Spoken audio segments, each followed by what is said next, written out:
Tere tulemast Argipäevad pool tundi. Mina olen Margarita, olen raamatupidaja, ettevõtja ja ka alustavate ettevõtjate konsultant. Ja täna on meil siis külaliseks mitteduaalsuse mentor Maarja Laineste. Tere, Maarja! Tere ja aitäh! Aitäh, et saan sinuga vestelda. Ja nii tore, et sa olid nõus meie laivi tulema enda uuest teenusest rääkima.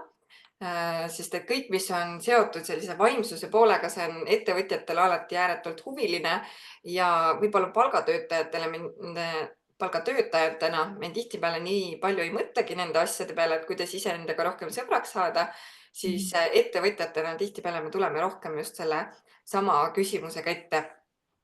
Ja üldse, mis puudutab seda iseenda heaolu, et seal on tegelikult ju väga palju erinevaid võimalusi, kuidas iseendaga siis sõbraks saada.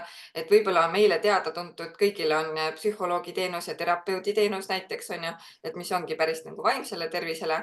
Aga kui ma lugesin aasta alguses Jane Pitteri raamatut Uue ajastu inimesed, siis ma üllatusin tegelikult, kui palju erinevaid võimalusi on enesearenguks selleks, et saada oma vaimsuselt jõuda siis hoopis teise kohta, et kuidas seda sisemist rahulolu leida.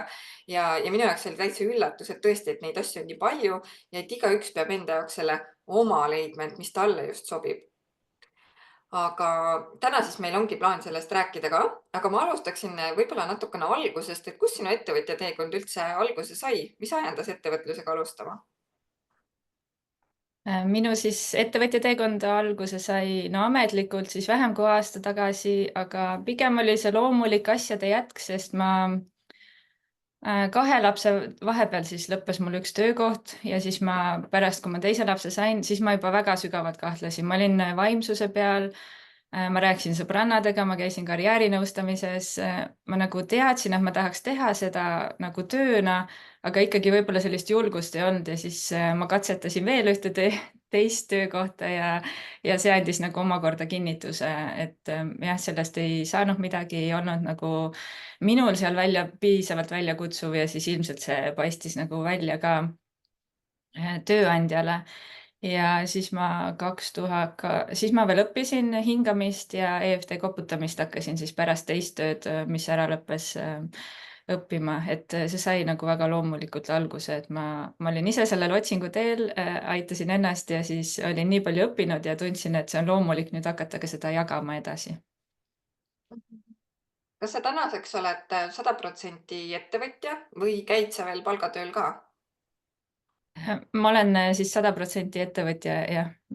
Mhm. Väga super. Ja kui kiiresti see teekond sinu jaoks toimus, kus sa jõudsid palgatööst täiesti siis ettevõtjani? Kas sa mõtled siin ideest kuni teostuseni No, või? ma mõtlen seda, kus sa siis jõudsid iseendale palga maksmiseni, et sa ei pidanud enam palgatööl käima. No nii, siis ütleme, mm, ma olen nagu väga kuidagi külluslikus kohas läbi ka mitme muu asja, et minu jaoks see äh, sissetulek ei ole ainult palga maksmine, et võib-olla selles mõttes ma ei ole nagu veel nagu üliedukas ettevõtja, et ma saaks endale väga head palka maksta ja see on pigem nagu hiljutine, aga siis küll aga ma olen saanud elada jah, seda elustiili, et ma olen ettevõtja ja siis see on kuidagi nii-öelda varasemad tööd, varasemad otsused on siis seda toetanud, et ma olen siia jõudnud. Ja ei, ega see palga maksmine ei olegi alati see näitaja, et sa nüüd oled ettevõtja, et ettevõtja sa oled ju ennem ka ikkagi igal juhul ja Mhm. see mitte palga maksmine võib-olla näitabki seda head rahade juhtimise oskust või teadlikkust maksuvabastustest, mida ettevõtjana saab ära kasutada, ilma et peaks suuri maksukoormusi täitma. Mhm. Aga täna meil on plaan rääkida siis sinu uuest teenusest, aga ma küsiks kõigepealt teenuse kohta, mida sa oled ju juba varasemalt teinud, ehk siis see energiatöö ja Kundalini aktiveerimine. Mida see endast kujutab? See on siis energiatervendusmeetod, mis on suhteliselt uus, et kui me võrdleme hingamistööga, mis on 50+ aastat vana, siis see on alla 20 aasta vana. Mina avastasin selle kursusekaaslase kaudu ja see on viimased 5 aastat nagu plahvatuslikult levima hakanud. Ja selle töö mõte on siis äratada iseenda sisemist energiat, enda kundalini energiat, eluenergiat ja olla kontaktis iseendaga, olla siis ka lubada enda annetel avaneda oma ehedusel ja minul siis tohutult avanes süda selle töö käigus ja ka intuitsioon ehk siis oma sisetunne, mul tulid väga selged taipamised ja ka julgus astuda neid samme. Et aga see on nüüd väga väike nagu piiratud minu kogemus, et see on siis väga suure potentsiaaliga töö, et seda ma hiljuti õppisin ja nüüd ma olen teinud neid ringe Tallinnas. Aga kellele see mõeldud on? Kes on sinu klient, kes võiks seal käia? No see praktika, ma ise tunnetan, on ikkagi sellisele vaimsele otsijale mõeldud, et ma ise siis olin vaimsete otsingute suhteliselt lõpusirgel, kui ma siis leidsin selle ja hakkasin tegema, aga seda saab ka teha lastele, et saab ka teha, ma ei tea, siis ettevõtluskeskkonnas saab teha kõigile, kellel on huvi, aga siis ma ise näen võib-olla, et selline jooga huviline mediteerija, vaimne otsija on siis nagu selle võib-olla sihtgrupp, kes tõenäoliselt leiab üles selle praktika. Ja väga põnev. Aga nüüd sa oled alles hiljuti alustanud mitteduaalsuse coaching'u või mentorlusega, et mis see siis endast kujutab? No see on siis jah, see oli minu sees suvel toimunud suur muutus, et ma olin siis hästi pikalt eneseotsingutel, mul oli selliseid nagu hetki sellest viimased pool aastat, nagu ütleme siis detsembrist, jaanuarist oli nagu pidevalt ja siis see ei jäänud püsima ja siis ühel hetkel oli selline rahu, selgus, kohalolek, ilma et ma peaks selleks mingisugust praktikat tegema. Ja ma arvasin, et see jääbki minu siis kogemuseks, ma elan seda, see ei pruugigi väljapoole välja paista. Oma lastega ma märkasin tohutut muutust, et ma muutusin hästi mänguliseks, ma olingi 100% kohal. Aga siis ühel hetkel tundus loomulik, et ma hakkasin seda mainima oma tutvustuses. Siis ma tegin veebikooli õpinädalat septembris ja siis mul tundus jällegi sisemine impulss oli, et ma nüüd teen selle kohta selle kodulehe ja nüüd järjest rohkem on neid impulsse tulnud, et miks ma ei peaks seda jagama, kui see on nii-öelda suur muutus ja nii väärtuslik saab olla. Ma saan aru, et sa teed seda programmi kujul, et see ei ole selline asi, kus ma tulen üks kord ja siis kõik ongi juba hästi, vaid see on ikkagi selline perioodiline asi, mille sa läbid ja siis läbi selle saavutad selle enese rahulolu. Et räägi meile natukene pikemalt sellest teenusest. See on programmi nimel Ideaalis, aga nüüd ja ma räägin sellest programmist siis, aga nüüd paar päeva tagasi mul tuli ka impulss, et ma panen üksiku seansi üles ja siis ka üksiku seansi ja siis järelseansi, et see oleks rohkem kättesaadavam, et kes võib-olla ei saa sinna programmi investeerida. Ja samamoodi mul on ka soov teha grupiseanssi siis, aga see on idee, et see ei ole mul kinnitust, et ma ei saa kuupäeva ega midagi praegu välja reklaamida. Et ma tahaks, et see oleks kättesaadav.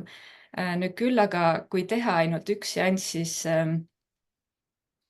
see, mida sa näed ja koged, ehk siis oma tõeline olemus, tõde, see, mis sa päriselt oled, väljaspool oma isiklikku identiteeti, seda ei saa siis pärast mitte näha, küll aga kui sa oled ülemõtleja tüüpi, oled näiteks, mina olin väga selline muretseja, ärevust oli palju, elasin tulevikus või minevikus, siis võib juhtuda, et hakkad seda enda nagu egomeelt või seda mõtlevat meelt uuesti toitma siis automaatselt. Et see programm on siis mõeldud, on siis selline nii-öelda suurele mõtlejale või siis kellel on palju kannatusi, tõesti rasked nagu elujuhtumid välja nagu töötatud, et see ei ole otseselt programm, et need teemad, et see ongi siis ärkamine iseendale, iseendaks saamine. Ja siis pärast seda kõikvõimalik tugi WhatsAppis, siis ka küsimused, võib tulla palju küsimusi. See on siis nii-öelda see ärkamine on siis murdosa sekundist, see ei ole protsess, aga pärast seda võib tulla igasugu nii-öelda lahtirullumist, aga ma ei mõtle seda kuidagi halvas mõttes. Võib tulla emotsioone, võib ka tulla palju küsimusi, aga mida ma nüüd teen? et minul tuli endal teraapiatöö kohta päris palju küsimusi, et aga miks ma seda teen või kas ma peaks seda edasi tegema. Et see on, et siis selline tugi, võimalus küsida on siis see, mida ma sooviks pakkuda. Ma saan aru, et sa oled enda jaoks ka selle tegelikult kõik läbi teinud, ehk et sa oled ka ise praktik, mitte see, et sa ainult õpetad edasi. Millised muutused sina iseenda sees läbi tegid peale seda, kui sa selleni jõudsid? No neid muutusi ma nüüd proovin meenutada neid, et nüüd tundub see loomulik seisund, et mis see siis nüüd oli, aga need on väga suured nagu radikaalsed muutused tegelikult. Kõik ära, kui siin kuulajate seas on vaimseid otsijaid või kes on spirituaalsel teel, teavad, kui suur asi see on. See otsimine, see, et ma lähen sinna retriidile, siis mul on see raamat, see kuidagi, meel läheb alati järgmise peale, et näe, nüüd ma teen selle tervendusprogrammi ära ja siis teed selle ära ja siis on juba järgmine asi, et mul oli alati midagi pooleli, kas mingi raamat, mingi programm, mingi õpikursus, et see oli nagu tohutu ka energeetiline tohutu maht, mis läks sellele, see kõik kukkus ära, et pärast siis ärkamist ma siis unfollow sin kõiki spirituaalseid õpetajaid, kõik uudiskirjad võtsin maha, ma ei lugenud enam eneseabiraamatuid, ma ei saanud seda teha, ma nagu nägin sellest läbi, ma näen, et need on nagu mõtted ja ideed, mida nagu siis, mis on nagu sellele ego minale, mis ei ole tõde, et sellest näeb läbi. Aga nüüd maisemas plaanis, noh, see on siis üks osa, isegi kui ainult see oleks ära kukkunud, see oleks tohutu muutus olnud, et see on ka nagu väga suur võit, et ma olengi kohal, ma olen oma laste jaoks kohal, mitte siis ma ei ole kohal ja kuulan mingit audioprogrammi ja noh, olen ja ei ole, eks. Aga nüüd muus plaanis lastega ma muutusin hästi mänguliseks, ma olin selline muretsev, tõsine, argine ema, et ma ei mäleta üldse, et ma oleks mänginud nendega nii palju. No terve see suvi kuidagi muutus, no see oli siis poole suve pealt umbes oli minul see muutus hästi nagu selliseks ise organiseeruvaks, kogu see maailm, kogu elu tundus, et muutus ise organiseeruvaks, tuli jälle see plaan ja see ja tohutult sai nalja ja hästi ja mul oli ka nii, et kuidagi tütar oli mulle lähemal kui poeg, kuidagi sünnitusjärgse depressiooni tulemusel võib-olla, mis mul pojaga oli, et mõlemad lapsed siis tulid lähemale, nad hakkasid hästi seda väljendama mulle ise, et ja see ei olnud pingutus, ma ei teinud midagi teistmoodi. Ma lihtsalt olin siis nagu ehedana nagu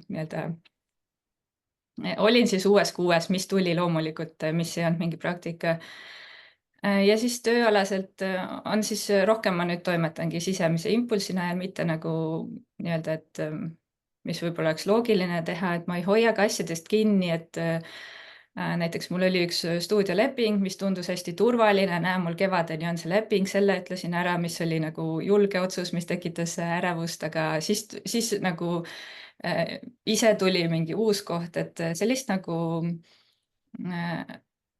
nagu tulevikus, minevikku ma heietama ei saa enam minna, et mul nagu kukub see ära, mul mõtted ei haaku sellega ja ka vähem on sellist tulevikus elamist.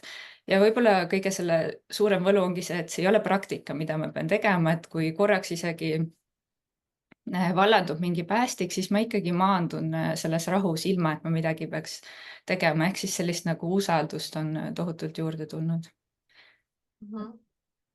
See kõlab väga põnevalt ja kui sa ütled, et see aitab nii-öelda minevikust ka lahti lasta, siis tegelikult minevik on ju see, mis meid enamusi tagasi hoiab, kas ühel või teisel viisil, kas või see, et sa ettevõtjana sa ei saavuta edu, see tihtipeale on ka kinni mingites mineviku asjades, et sa võib-olla alavääristad ennast või sul on tunne, et sa ei ole piisav ja see tuleb ju mingitest lapsepõlve asjadest.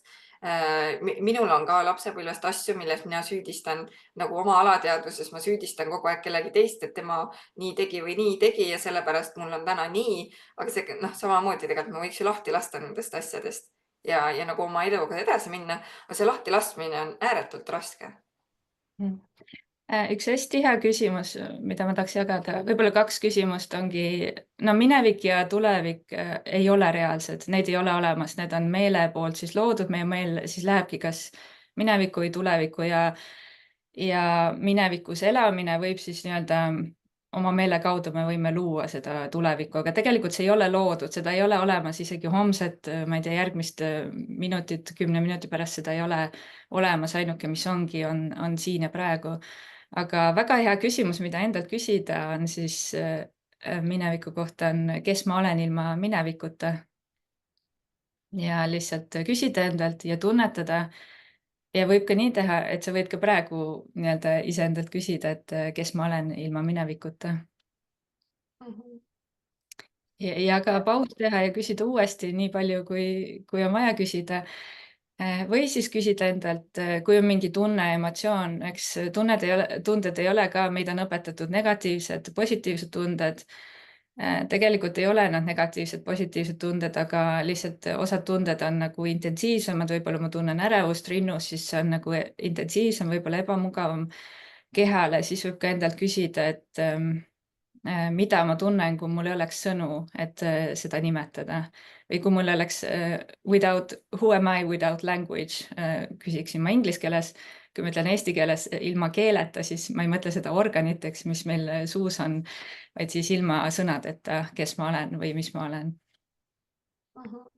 Väga hea küsimus, mida endalt küsida, et see tõesti paneb mõtlema ja võib-olla ka natukene teistmoodi nägema tõesti, et kui ma ise hakkan mõtlema, et kes ma olen ju täna, et võib-olla ma ka kannan seda minevikku liiga palju kaasas, on ju, kui ma mõtlen selle peale, aga ongi, et võta need juhtmed küljest ära. Need mineviku juhtmed ja ela selles hetkes, et kes sa siis täna päriselt oled. Väga head küsimused, aitäh sulle. Paneb täitsa mõtlema ja ma kindlasti mõtlen pärast laivi veel pintsamalt sellele järgi ja võib-olla see aitab ka teatud etappides võib-olla paremini edasi liikuda, et mitte hoida kinni asjadest, millest kinni hoidma ei peaks tegelikult. Aga kes on siis sinu klient? Tihtipeale ongi võib-olla see, me ise ei teagi võib-olla, et meil mingeid asju vaja on, et kuidas ma tean seda, et minul on just seda teenust tegelikult vaja, mida sina pakud. Et nagu ma enne mainisin ka, et neid erinevaid variante ja võimalusi on ju tohutu palju. Iga lähenemine on kuidagi oma nurga alt, oma külje alt, et kuidagi jälle teisiti. Et kus ma tean, et see on just see, mis minu jaoks on? Võib-olla esimene, kes mul pähe tuleb, kes see ideaalne klient on see, et kui sa tead või usud või sul on mingisugune taipamine, mõnel inimesel on ka see lapsest saati, ta teab, et on midagi rohkemat või on midagi veel, mida ma ei näe või ei taju või võib-olla on mingisugune hetk mul sellest olnud, kas meditatsiooni käigus, et see, mis alainimene on, et sellel ei ole vahet, et see võib-olla on esimene, kes mul pähe tuleb. No teine on siis kindlasti see vaimne otsija, kes käib ühelt retriidilt teisele, kes ma ei tea, mediteerib, läheb võib-olla väga palju aega sellele. Et see vaimne otsimine, see on kõik need alternatiivmeetodid, mis meil on, need on väga tänuväärsed, aga ühelt maalt võib siis, see võib üle võtta, et see võib nagu nii-öelda minu jaoks oli mingil hetkel sama tähtis kui mu lapsed. Nüüd ma iialgi ei ütleks, et midagi muud on sama tähtis kui mu lapsed. Et aga siis ma ütleks ka sinna veebilehele ma panin siis ettevõtja, lapsevanem ja loovinimene või siis inimene lihtsalt, no ütleks igaüks, kellel on stressi, ärevust, pingeid, mis siis elu mõjutavad, lapsevanemad. No mulle meeldiks töötada lapsevanematega, sest mul endal oli kõige suurem muutus just emana, et see oleks põnev. Ja, no väga äge. Mul tekkis vahepeal mingi küsimus, ma unustasin selle juba ära, mida ma tahtsin selle jätkuks küsida. aga väga tore. Kuidas sina näiteks ettevõtjaid saad aidata läbi oma teenuse? No ettevõtjate jaoks siis, mis on, võib-olla sa juhid seda gruppi, sa oskad välja tuua, mis on kõige suuremad murekohad ettevõtjate jaoks, siis ma saan võib-olla paremini vastata. No ettevõtjate jaoks, no mis mina näen alustamise puhul on alati see tohutu hirmude pada, mida enda selle kaasas kantakse, et hirm läbikukkumise ees, hirm selle ees, et tekivad mingid võlgnevused, hirm teadmatuse eest ehk et mõeldakse enda jaoks asi raskemaks, keerulisemaks, kui ta tegelikult on. Hirm selle ees, et sa ei ole enam palgatöötaja, vaid sinust saabki ettevõtja, võib-olla tööandja ehk et see rollimuutus on nagu tohutu suur, et kui sa oled harjunud palgatöötaja olema. Et need on kindlasti need alustamise kõige suuremad hirmud, aga edukuse puhul on ka jällegi see on nagu hirmude taga, aga võib-olla see hirm edukas olla, see, et sinu nimi päriselt kuskil äkki figureerib või et sinu alluvuses saab äkki tõesti olema, ma ei tea, 50 töötajat ehk et sa oled nagu tohutu suure vastutusega, et need põhilised nagu ongi hirmudega seotud just kõik need murekohad, mis ettevõtjatel tihtipeale on. Need on jah, läbivalt käiski läbi hirm ja eks see on ju erinevad liikuhirmud. No kõik hirmud on tulevikus, isegi kui see juhtub minuti aja pärast, see on ka tulevikus, et hirm ei saa eksisteerida olevikus. Kui sa elad olevikus, siis ei ole seda hirmu ehk see kukub ära või siis sa tunned seda hirmu. Mina olen näiteks peale seda muutust tundnud ärevust oma kehas, aga meel on selge ja klaar ja ma saan teha tööd, ma saan kõike teha, see nagu mul ei ole vajadus sellele reageerida, mul ei teki peas neid lugusid, ei hakka ketrama seesama mingisugune plaat. Ehk siis ma arvan, et alustaval ettevõtjale oleks see siis väga suur nii-öelda sisemine muutus eelkõige, siis teha oma asja, aga mitte nagu vajadusest, nagu sellest egopõhisest vajadusest saavutada ja mitte siis ka karta seda läbikukkumist, et mul just stuudiokaaslane eile ütles, et ma ütlesin, et mul tuli paar päeva tagasi idee, et teha seda grupiseanssi ja tegelikult see minu nagu siis selle tegelaskuju jaoks on siis nagu ebamugav ja mugavustsoonist väljas ja ka hirmutav. Aga ta ütles, et vau, et väga äge, et sul tuli umbes eile idee ja nüüd sa plaanid selle ära teha, et aga miks mitte, miks ma ei peaks seda tegema või siis mis siis juhtub, kui ma teen ja sellest ei saa midagi või siis teen ja sellest saab midagi, et nendest mõttelugudest, tunnetest, sa hakkad neid teistmoodi nägema ja tajuma ja ka siis hakkad nendest nii-öelda illusioonidest, nendest lugudest läbi nägema. Ja see küsimus, mis ma tahtsin vahepeal küsida, et kas selle programmi läbimine aitab või võiks aidata leida ka selguseni või selguse oma peas. Hästi palju on neid, kes ütlevad, et nad tahaks olla ettevõtjad, nad tahaks midagi teha, aga nad ei ole suutnud leida seda oma asja, et mis see täpsemalt oleks, mis nad teha tahaks. Ja võib-olla ongi, et neil on mingi toetav haridus, mida teha, aga nad tulevad, et see valdkond ei ole õige ja samas nad ei suuda ka nagu teist seda fookust leida, et mida siis tegema peaks. Kas läbi selliste seansside on nagu võimalik selle sügava kihi alt kuskilt välja tuua ka see, et mis siis on minu kutsumus? Ja ma usun küll, sest selgus ja kohalolu ja sisemine rahu ongi need asjad, mis sa saad sellest. Ja siis läbi selle hakkab ära kukkuma see nii-öelda, mis ei ole sinu jaoks, võib siis hakata, et võib-olla sa käid päevatööl, sa võib-olla käid edasi, võib-olla see ongi selline, et nii-öelda sa hakkad eristama seda minu olemus ja minu tegelaskuju või see inimavatar, et sa võid seda edasi teha, aga samas, kuna tulevikku ei ole, siis keegi ei tea, kuidas see lahti rullub, aga see selgus ja rahu ongi siis see, mis sa saad sellest tööst, et siis saada neid vastuseid ja võibki olla ka nii, et sa näiteks tahad teha seda ettevõtet, aga võib-olla see ei ole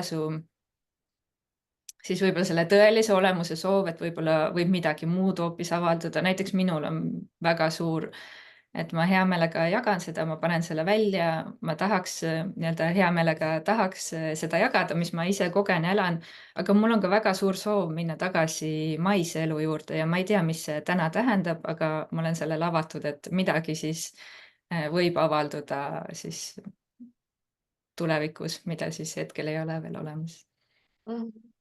Ja eks see ongi neid sisemisi dilemmasid võib-olla on palju, et mida tahaks teha või mida proovida, eks iga asi on jälle võimalus millekski uueks ja millekski teistsuguseks, on ju.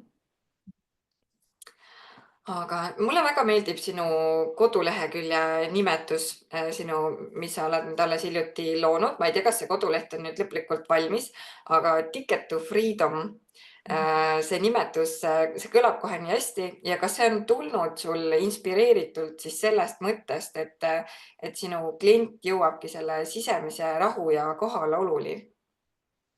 ja see nimi hakkas mul siis mõtetes virvendama juba jah, pärast ärkamist suve jooksul, augustikuus umbes tuli uuesti, aga ma ei olnud üldse kindel, et ma tahaks sellist teenust üles panna, et see nimi oli tõesti enne ja mulle endale ka väga-väga meeldis see, et aitäh selle kommentaari eest. jah, et see ongi freedom ehk siis ongi isiklik vabadus. Jah. Mhm.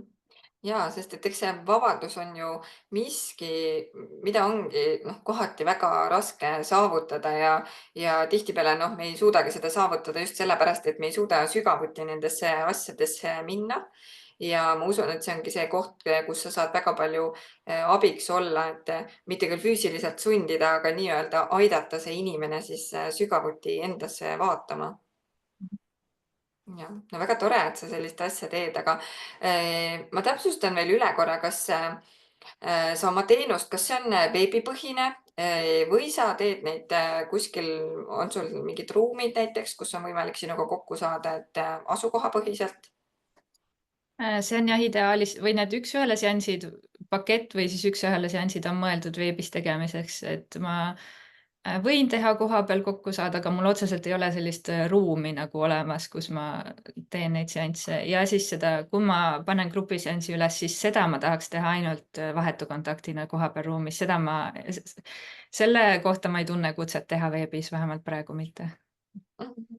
Jaa, ma kujutan ette, et võib-olla sellise asja puhul on ka võib-olla vaimselt lihtsamgi minna kuskile, ütleme, kui mina olen sinu klient, minna siis teise keskkonda, mitte võib-olla teha läbi veebi omas keskkonnas, kus ongi võib-olla see kodumõtted on peas ja kõik see sealjuures või ma ei tea, kui palju see on takistajaks sellise asja puhul.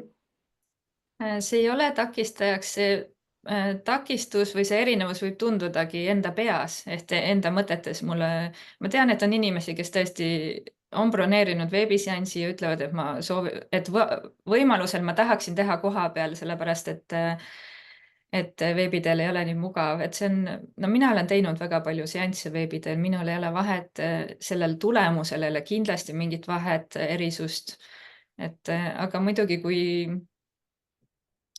siis kõik nagu juhused hästi kokku langevad, tuleb klient, kes tahab kohapeal teha, mul on ruum olemas, et ma hea meelega teen, et mulle meeldib ka samas ruumis kohtumised ja seansid.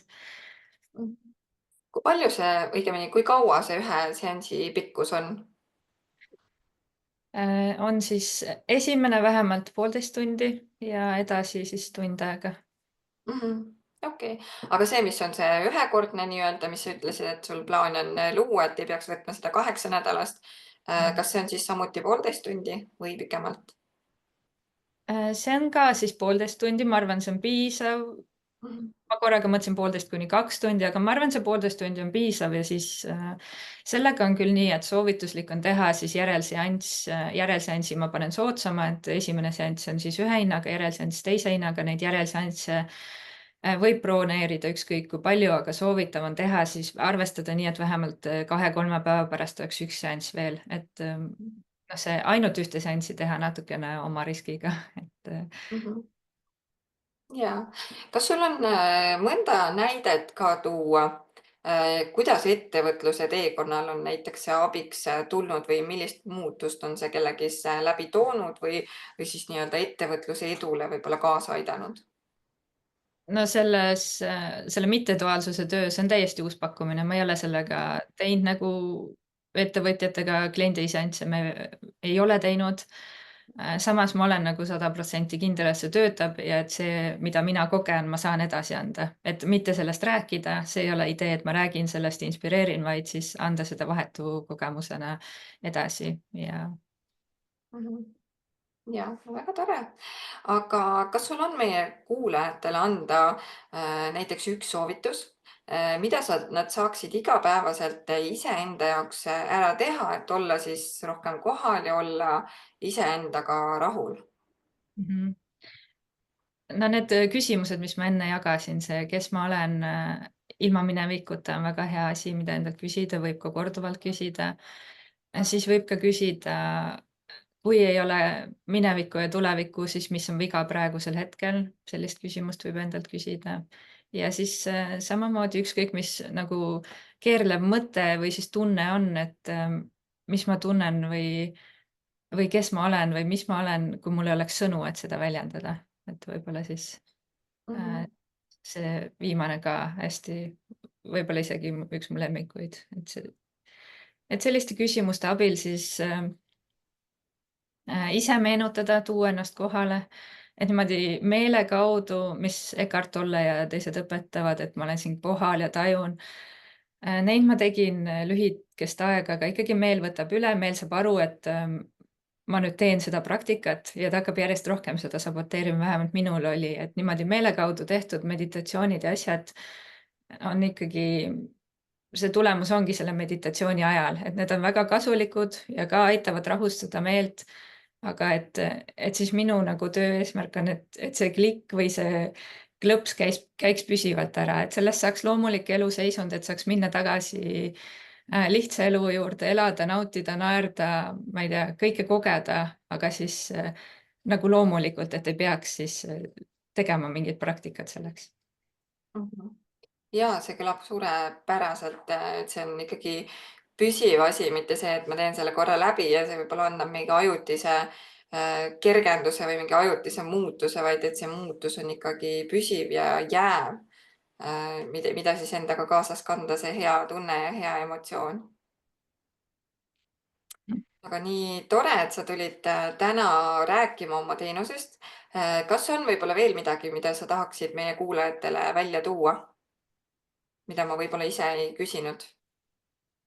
No sa küsisid väga ilusasti, põhjalikult ja hetkel võib-olla ei olegi, et üks asi ka, mida mõjutab natuke sa ütlesid ka korra, et sul läks mingi küsimus meelest ära, et mälu, kui elada kohalolus, siis mälu see mõjutab, võib mõjutada, vähemalt mina tunnen küll, et on mõjutanud, et jah, et hetkel mulle siis ei meenu, et oleks midagi väga olulist veel Mhm. öelda. Minu mäluga on see tore, et ma olen, no kui värske nüüd enam, aga 3-kuuse beebi ema ja siis mul on see rasedusjärgne mälu praegust, kus vahest sekundiga läheb asi meelest ära, mis ma mõtlesin. Ma loodan, et minu mälu jõuab oma endisesse olekusse varsti tagasi. Aga super, aitäh sulle, Maarja, et sa tulid täna rääkima. Ma loodan, et mõni kuulaja pani endal selle mõtte kõrva taha ja võib-olla tekkis ka selline soov tulla sinu juurde seansile, sest mulle tundub, et see on tõesti väga kasulik ja väga vajalik ja tõesti, kellel on tohutu palju hirme, kas ettevõtluse ees või kasvõi selle edu ees, sest tihtipeale me kardame edu saavutada ja me ise saboteerime omaenda tegevust sellega, et meil on need mingid teatavad hirmud, mida me vahest võib-olla ei tunnistagi endale. nii et mulle tundub, et sinu teenus võiks olla väga palju abiks sellise asja juures. Aitäh nende ilusate sõnade eest ja suur aitäh kutsumast ja väga tore oli, väga nautisin seda jutuajamist, aitäh. super, aitäh sulle ja ilusat reedet sulle ja meie kuulajatele ka. tšau. Aitäh, tšau.